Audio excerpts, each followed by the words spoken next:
អធិកអធមណាស់មង្គលការខេមរានិងភរិយា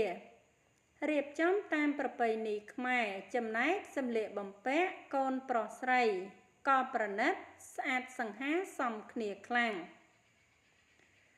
ចាបន្ទាប់ពីរងចាំវេលាល្អជាច្រើនខែទីបំផុតអ្នកផលិតមាតិកាល្បីឈ្មោះខេមរានិងគូដណ្ដឹង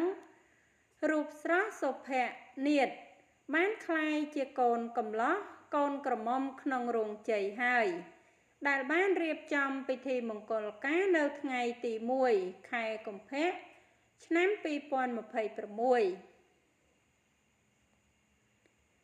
ងាកមើលទស្សនវិជ្ជាក្នុងកម្មវិធីមង្គលរបស់លោកខេមរា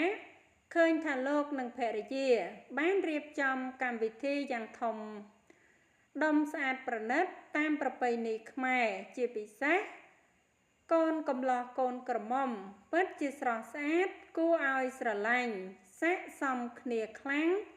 ក្នុងឈុតសម្លៀកបំពាក់ប្រពៃណីខ្មែរដ៏ប្រណិត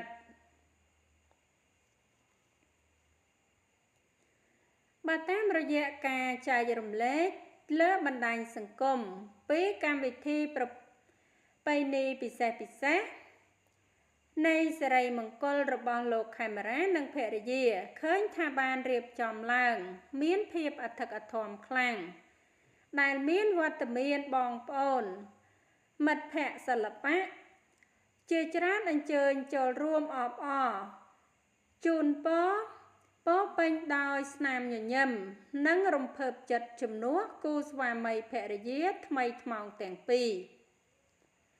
ចាហើយអត្ថបទព័ត៌មានដែលនាងខ្ញុំជម្រាបជូនខាងលើនេះចាគឺមានតែប៉ុណ្ណឹង